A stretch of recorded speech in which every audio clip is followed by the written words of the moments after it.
tunakiri ya kuwa hakuna kama wewe. Wewe ni Bwana wa mabwana. Baba tunakuabudu, Baba tunakuabudu. Tukiwa katika uwepo wa Bwana, kila mmoja fungua kinywa chako kwa dakika moja. Mwambie Bwana unastahili kupokea sifa zote. Mwambie Bwana unastahili kuinuliwa katikati yetu. Unastahili uweza wote, maana wewe ni Mungu. Hakuna aliye na mamlaka kama yako Bwana wetu. Hakuna aliye na nguvu kama zako Mungu mkuu. Ndio maana tumekusanyika mahali hapa asubuhi ya leo. Baba, tumekuja kukuabudu. Baba, tumekuja kunyenyekea ili ukainuliwe. Pokea heshima zote Bwana. Pokea adhama zote, maana unastahili. Wewe ni Mungu, wewe ni Mungu. Hakuna aliye kama wewe, hakuna aliye kama wewe. Wewe ni mwenye nguvu, wewe ni mwenye nguvu. Wewe ni mwenye nguvu, wewe ni mwenye nguvu. Wewe ni mwenye nguvu, wewe ni mwenye nguvu. Milele yote Bwana unatawala. Wewe unatawala kwa haki Bwana. Ndio maana tunakuhimidi asubuhi ya leo. Mahali hapa Bwana tumekualika. Yarika wema wako. Oh, tunakuabudu. Oh, tunakuabudu. Father, we worship your name. Hallelujah.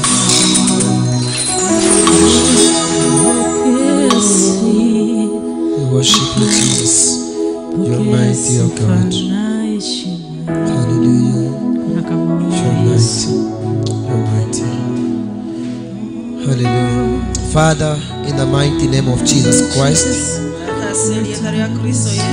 we thank you and we praise you this morning. Thank you because of this opportunity, God, that you have given unto us, even to be in your presence, oh God. We don't take this as granted, oh God. But Lord, we have seen you in our lives. We have assembled here to say thank you, oh God, for all that you have done unto us, O King of Kings. We thank you also for your power that is in our midst, oh God. We can feel your presence moving in our midst. Father, we pray that may you abide with us to the end of the day. In the name of Jesus Christ. Even as we enter into your word this morning, Father, we pray that you speak unto us. In the mighty name of the Lord. Bless these that are in here,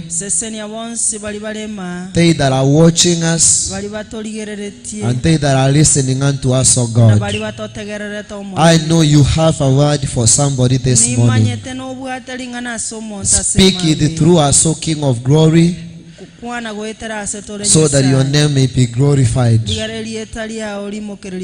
In Jesus' name we pray. Amen, amen, amen. Tunaweza weka mikono yetu pamoja. Tumshangilie Bwana kwa sababu ya wema wake. Hallelujah. Amen. Hallelujah. Amen. Amen, amen, amen. It's another morning that our God has given unto us. We have assembled here because of him, also because of his word. Indeed, he has been so good. Hata katika wiki iliyokuwa mrefu na mambo mengi, heka nyingi, lakini God has been so faithful. So I want once again to welcome you to our service. Be part of us, and I know that Mungu wa amani anaenda kutubariki katika jina la Yesu. Kwa hivyo nimewakaribisha wote tujihisi kuwa katika nyumba ya Bwana na uwepo wake. So in a few minutes that are ahead of us, I want us to share the word of God and hear what God has for us. And I want to share on a topic, the strength to start over. Praise God. Amen. The strength of starting over. Nguvu za kuanza tena upya. Hallelujah. Amen. You know, katika maisha haya we face many challenges. We face many trials of every kind. Persecutions of every way. Na mambo mengi ya kuturudisha nyuma. So temptations zinatuchukua mpaka kule nyuma kabisa. Wakati mwingine shida zinatokea from nowhere, zinakupeleka nyuma sana.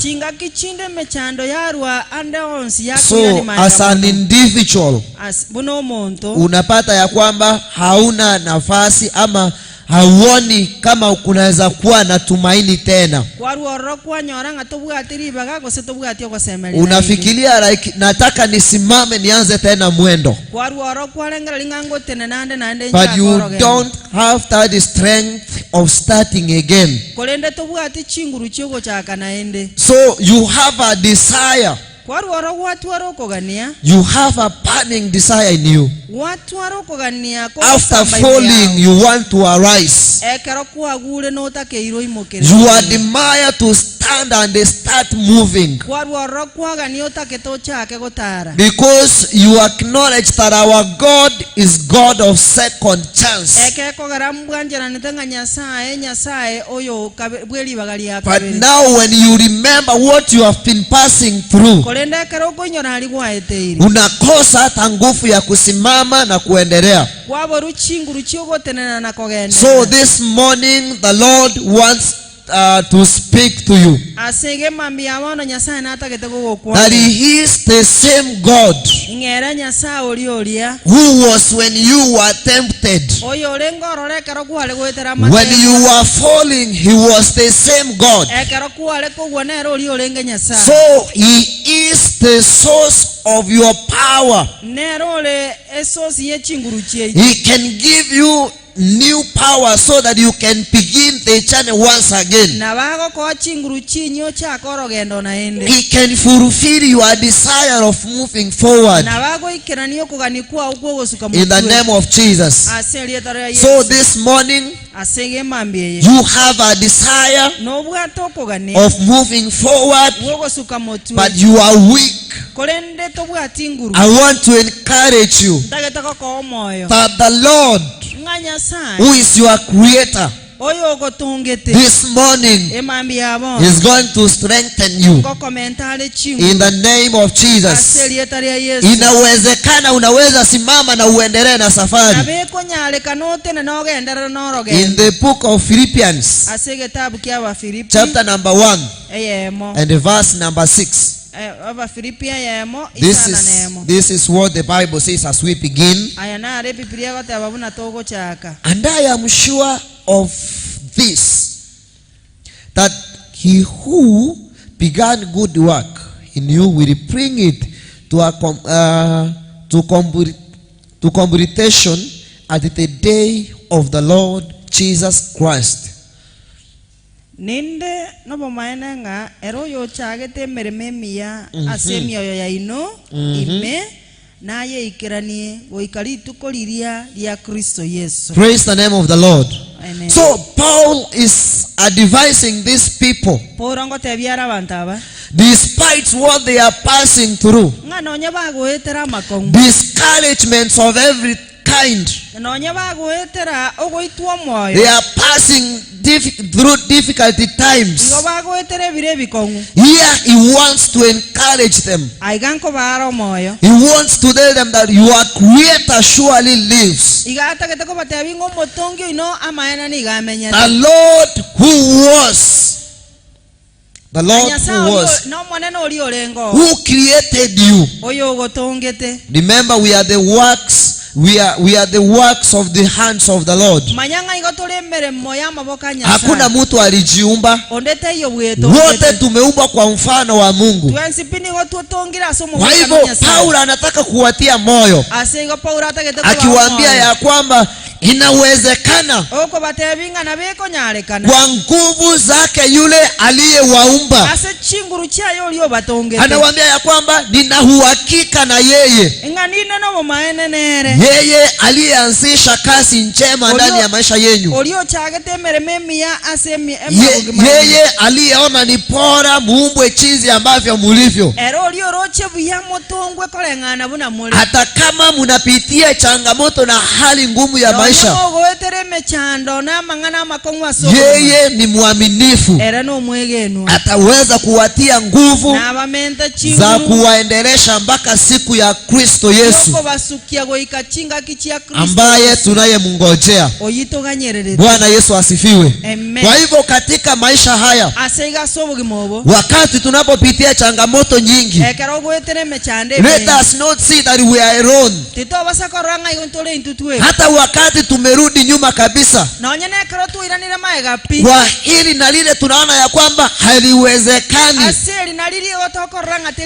Paulo anasema ya kwamba nina uhakika na Mungu, yeye aliyeanzisha kazi njema katika maisha yako, yeye anayekupa maisha kila siku. Kumbuka ni watu wengi mulizaliwa na wao, ukisikia historia zao wengine wako mbali,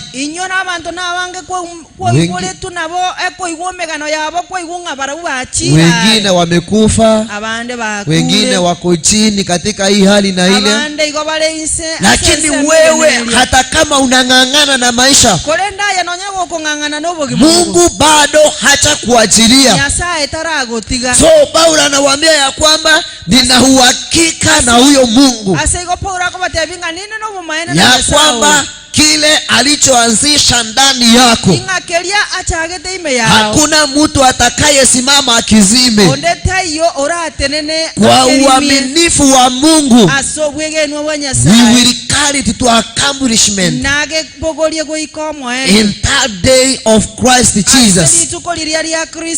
Kwa hivyo tunapokuwa tuko chini, tunapong'ang'ana kusimama, tujue ya kwamba hatuwezi peke yetu. The Bible says in the book of Philippians chapter 4 verse 13 that we can do all things through Christ our Lord, who gives us strength. Hallelujah. Ndio maana Paulo anawaambia ya kwamba msikuwe na shaka, trust in the Lord, mtumainie Bwana, atakupa nguvu za kwanza tena. Bwana Yesu asifiwe. Kwa hivyo una moyo, unasema ya kwamba I want to achieve this year, I want to achieve this and this.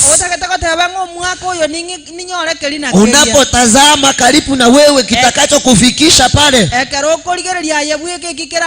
haukioni.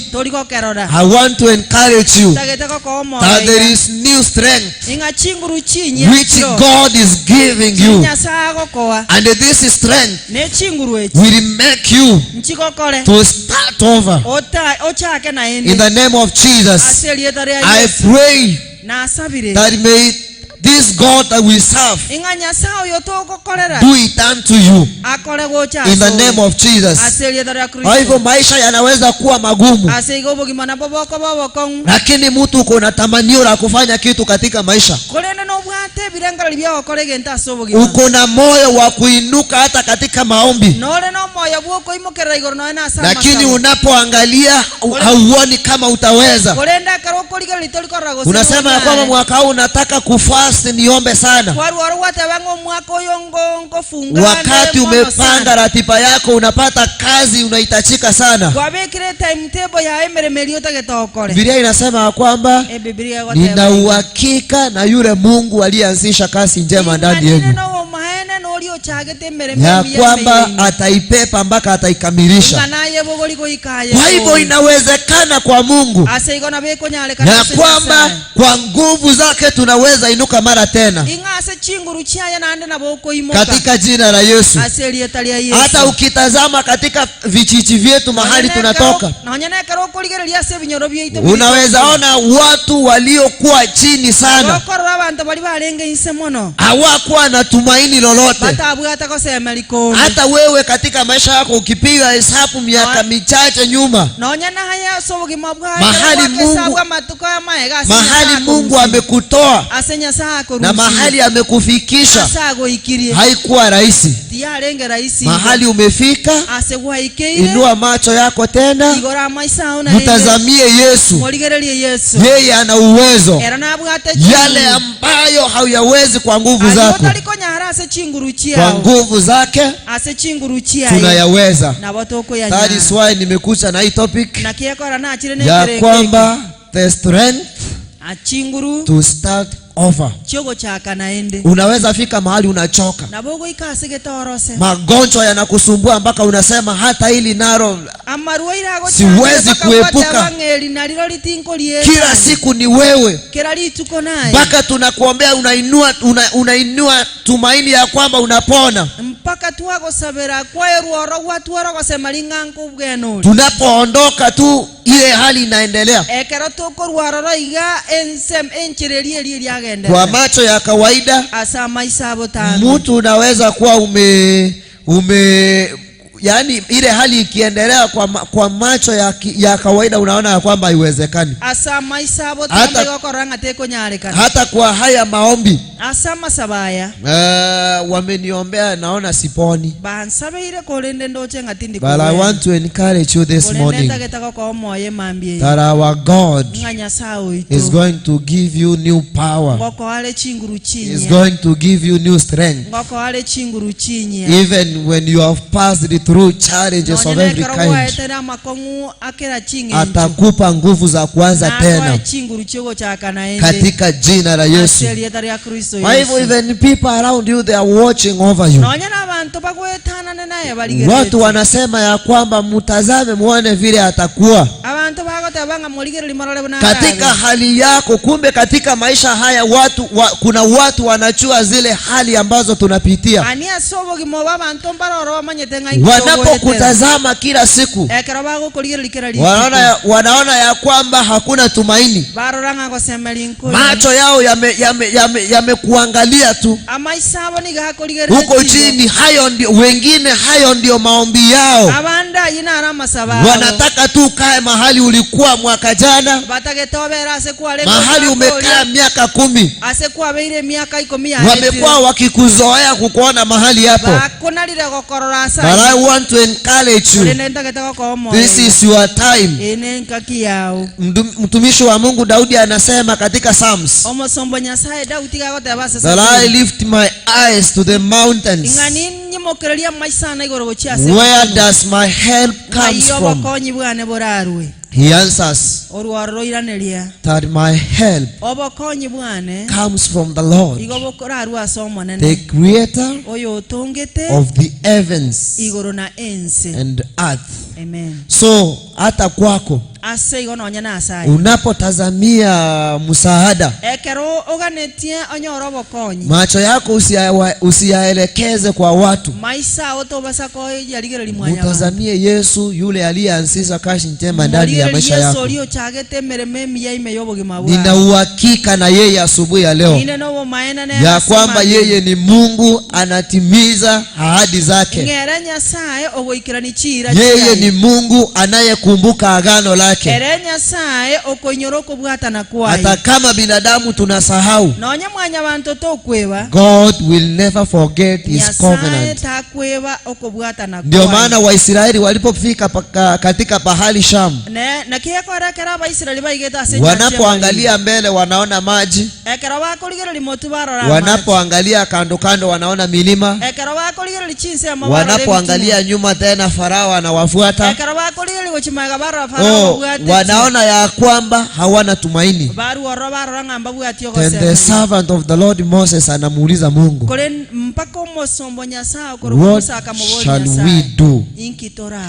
Hivyo Mungu anamwambia Musa ya kwamba nyosha fimbo, because Mungu alikuwa amewaahidia kuwafusha ngambo ya ule mto awapeleke katika nchi ya ahadi.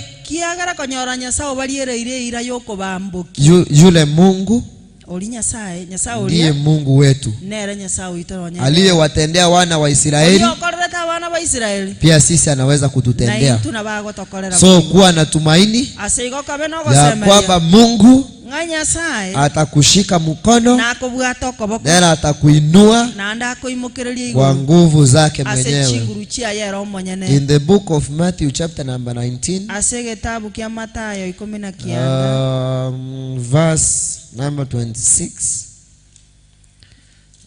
and something here Jesus Christ is telling his disciples. Mathayo 19:26. And this is what the Bible says. Then Jesus looked at them and said, with man this is impossible, but with God all things are possible. Mathayo 19:26. Kolenda Yesu akabaligereria akabatebia.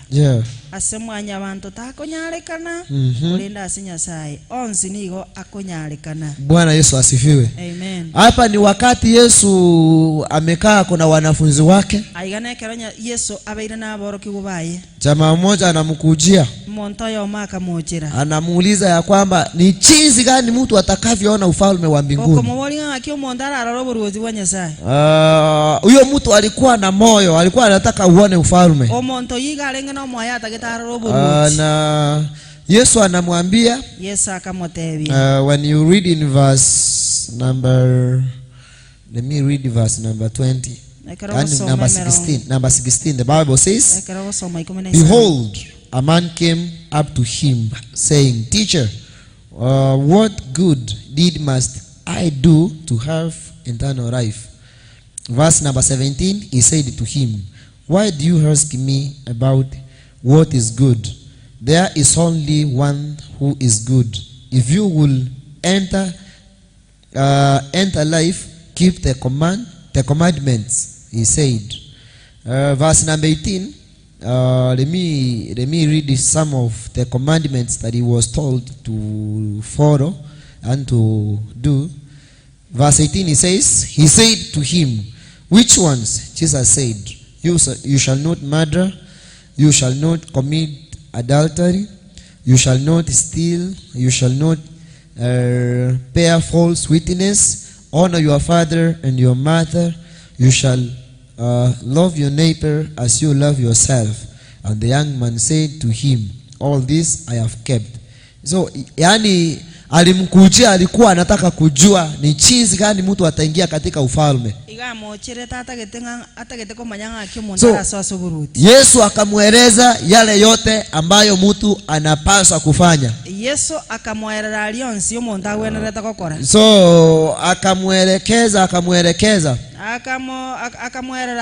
Sasa akamwambia hayo yote nimeyafuata.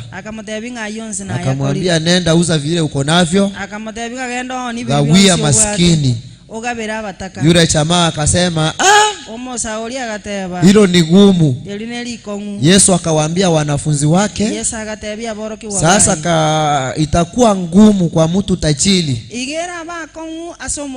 kuingia katika ufalme wa mbinguni, na ikuwe rahisi kuangamia kupitia kwa tundu la shindano. Wanafunzi wakashtuka. Ndio Yesu anawaambia akawaambia ya kwamba najua. Yesu akabatabinga na amanyire.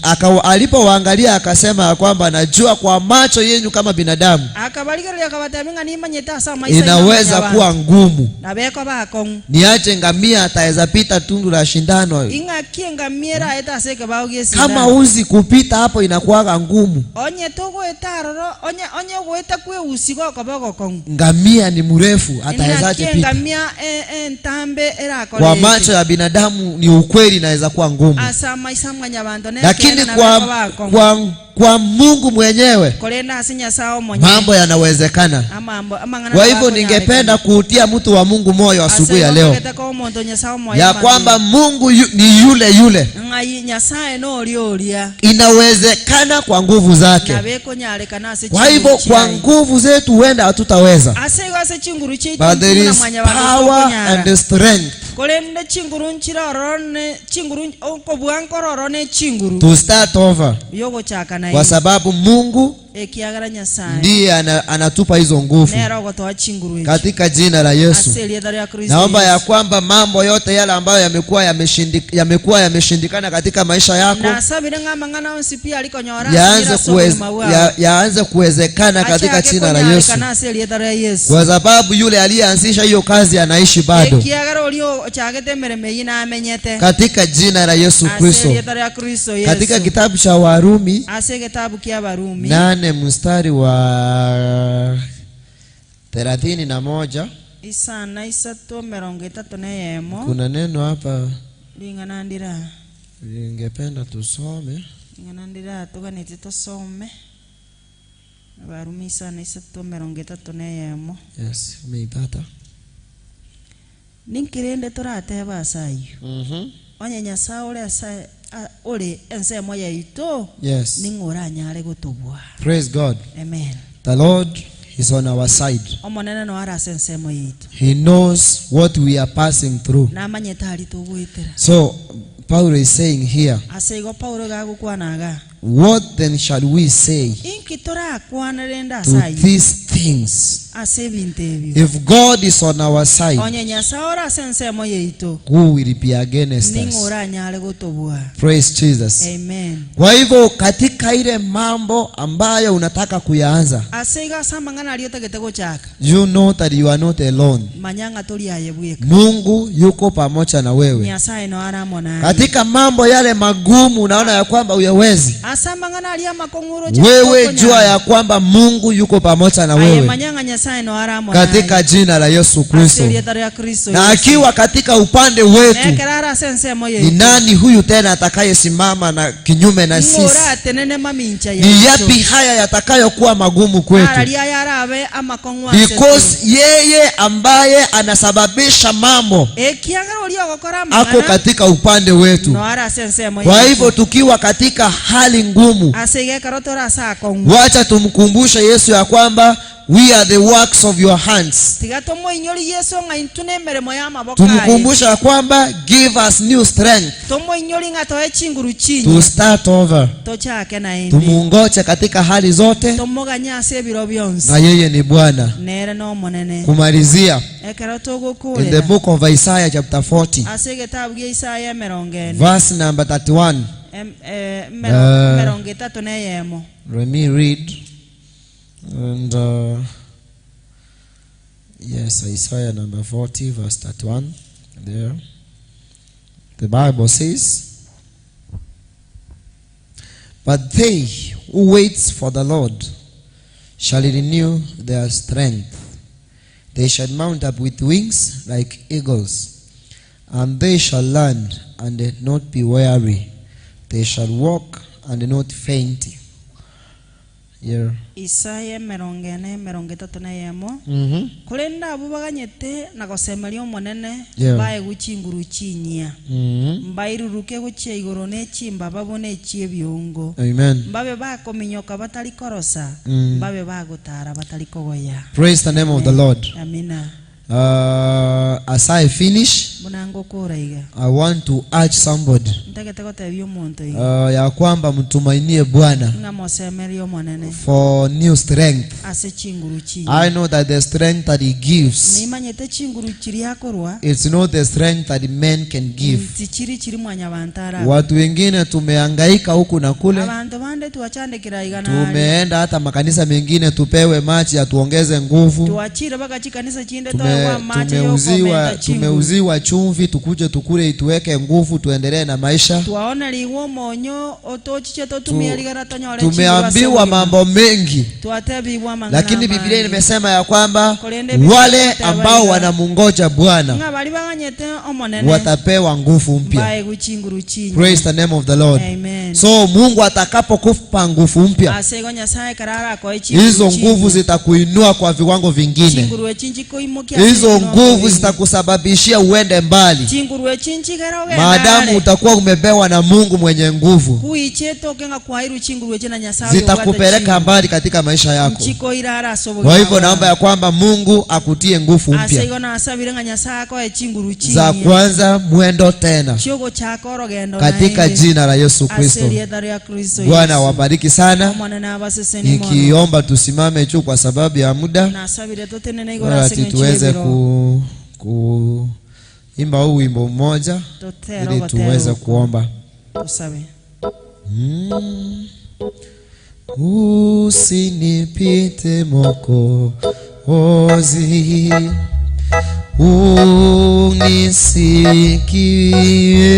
unisikie unapozulu wengine.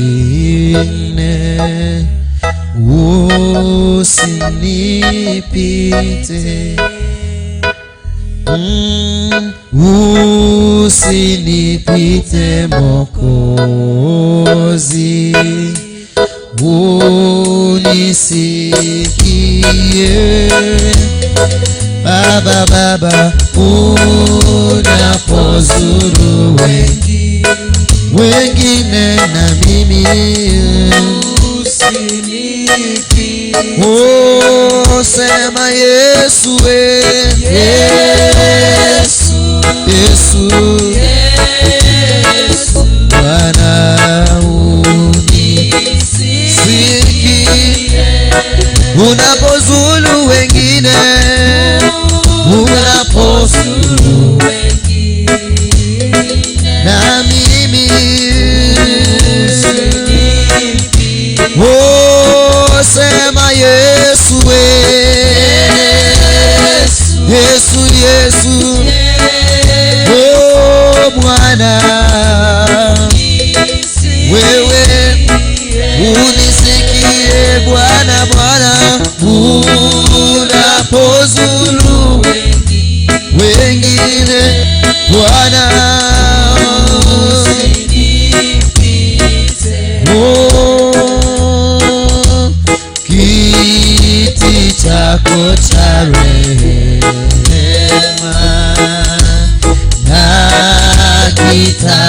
nakitazama, magoti napiga pale, nisamehewe Yesu,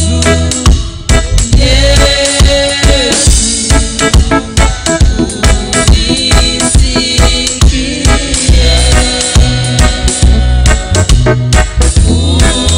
unapozulu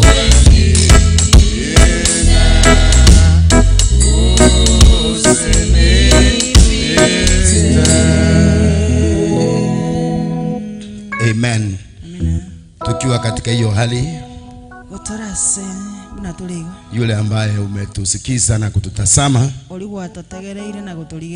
nataka tuende kuomba pamoja, tukijua kwamba Mungu huwapa nguvu wale hawana nguvu. Kuna mambo fulani huwezi kufanya kwa nguvu zako, umejaribu haujaweza. no tema toko nyara. Lakini katika asubuhi ya leo kwa maombi na kwa nguvu za Mungu, Bwana anaenda kusababisha ukaweze kufaulu kwa jina la Yesu Kristo. Baba Mungu uishie milele katika jina libitalo majina yote. Tunakushukuru kwa sababu ya siku ya leo. Umetupa neema ya ajabu kusikiza neno lako. Umebariki mtumishi wako ambaye ametuzungumzia. Na kushukuru kwa sababu ya wale watazamaji wetu pamoja na wale wametusikiliza. Neno lako liko na nguvu. Neno lako liko na uweza. Katika neno lako tunapata ushindi. Katika neno lako tunaweka katika misingi mipya. Katika neno lako tunaponywa. Na katika asubuhi ya leo, maana hili ni neno lako tumelisikiza, hebu na uwape nguvu wazio na nguvu. Kuna mtu amegonjeka ajui afanye nini. Nimetuma neno lako likaweze kumponya kwa jina la Yesu Kristo. Katika asubuhi ya leo, inua mtu ambaye Bwana ako chini. Katika asubuhi ya leo, zungumza na mtu ambaye amevunjika moyo. Katika asubuhi ya leo Bwana, hebu kaweze kufariji mtu ambaye amekosa faraja. Na ibada hii ikaweze kusababisha mtu mahali fulani akasimame. Kwa jina la Yesu wa Nazareti. Meajilia neema na kibali chako. Meajilia baraka zako kwa watu wako Bwana. Mtu asije akasema ni kwa nini nikasikiza neno la Bwana, lakini aseme nimebahatika kusikiza neno na nimepata suluhisho. Kwa jina la Yesu wa Nazareti. Pokea utukufu na heshima kwa yote na vyote, kwa sababu ya wote ambao wameweza kutusikiza Bwana.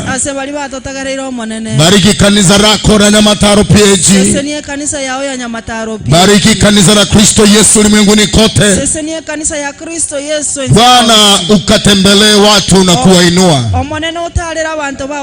Hii program ikaguze wanaume na wanawake. Ikaleta uponyaji katika ndoa za wengi. Ikaleta wokovu kwa wale hawajaokoka. Tunaposimama na kazi yako Bwana, na usimame pamoja nasi. Tunaposhughulika katika kazi yako, kashughulike pamoja na familia zetu. Bariki kila mmoja ambaye ameuzika kufanya programu hii kufaulu, kufanya programu hii kufikia wengi.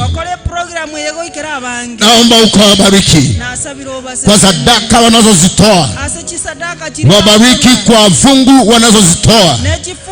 Jehova, usiaje mtu akaje kulia, lakini akaishi utukufu wako kwa jina la Yesu. Tunakushukuru kwa yote na vyote. Bariki watumishi wako watakaopata nafasi kusimama katika madhabahu haya. Bariki mtumishi wako ambaye ametoka katika madhabahu sasa hivi, na siku ya leo na kuendelea. Bwana, mapenzi yako yatendeke hapa kama vile yanavyotendeka mbinguni. Kwa jina la Baba na Mwana na Roho Mtakatifu tumeomba na kuamini, na mtu wa Mungu asema amina. Tupigie Bwana Yesu makofi kwa wema wake. Amen. Asanteni sana kwa wale wote ambao wameweza kututazama na wale ambao wametusikiza. Mungu peana nguvu kwa wale ambao hawana nguvu. Hautaweza kwa nguvu zako, lakini Bwana atakusaidia ukayaweze mambo yote kupitia yeye atutiaye nguvu. Kwa hivyo nataka tutoe sadaka zetu ili kufanya ibada kukamilika, na baadaye tuende katika Sunday school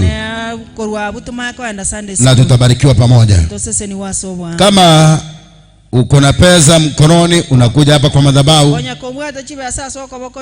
Wale wengine ambao mko mbali ama uko hapa karibu, ungependa kutuma pesa zako kupitia M-Pesa, unaenda moja kwa moja mpaka kwa M-Pesa, lipa na M-Pesa, P.A.G and Services. Alafu utaweka hii tiri namba ninakupatia 331388. Alafu useme okay, uweke kiasi ya pesa unataka kutoa na uweke okay, uweke pin namba yako na useme okay. Utakuwa umetuma pesa katika kanisa letu la Nyamataro P.A.G Church. Waja nirudie kama hukupata vizuri.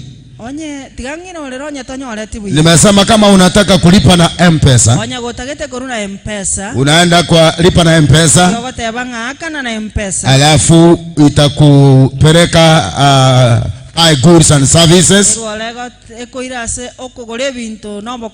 Uweke tiri namba ambaye ninakupatia 331388. Uweke kiasi ya pesa unataka kutoa, useme okay, na itakuletea message kwamba umetuma kwa account ya Nyamataro P.A.G Church, na Bwana atakubariki. So kwa wale ambao mko hapa, mnalete hapa mbele, ama nyinyi ni wale wa kurusa. Amen. Amen. Na mimi nimeruza kwa tiri namba. Ebu lete mbele hapa, na tukimaliza tunaenda kwa madarasa yetu Sunday school. Ili tukimaliza tunaingia kwa main service. Tukiingia kwa main service leo kuna mesa ya Bwana. Hivyo wale ambao mko nyumbani muje haraka tuweze kubarikiwa pamoja. Amen. Baba, nakushukuru kwa sababu ya wote ambao wamehusika katika utoaji sadaka pamoja na saka katika madhabahu haya. Walio mbali na karibu, natamka baraka zako ukawatendee mema, maana ni Mungu wa baraka nyingi. Inua mtu kupitia ibada hii, badilisha maisha ya mtu kupitia ibada ya matoleo. Waja milango ya chuma ikaufunguke, kwa sababu tumeshiriki katika ibada ya matoleo. Uponyaji upatikane kwa jina la Yesu Kristo. Maadui wakaweza kushindwa kupitia ibada hii, na jina la Bwana liweze kuinuliwa milele yote.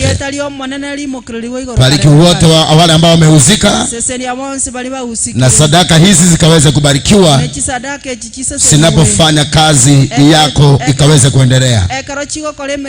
Kwa jina la Baba na Mwana Roho Mtakatifu nimeomba na kuamini. Amen. Amen. Amen. Bwana wabariki, Bwana watendee mema. Mwana nyakati nzuri mnapoendelea kujipanga kuja kanisani. Kama unatokea hapa karibu, unaweza kuja kanisani hapa Nyamataro na tuweze kubarikiwa pamoja kwa jina la Yesu Kristo. Amen. Barikiwa kabisa.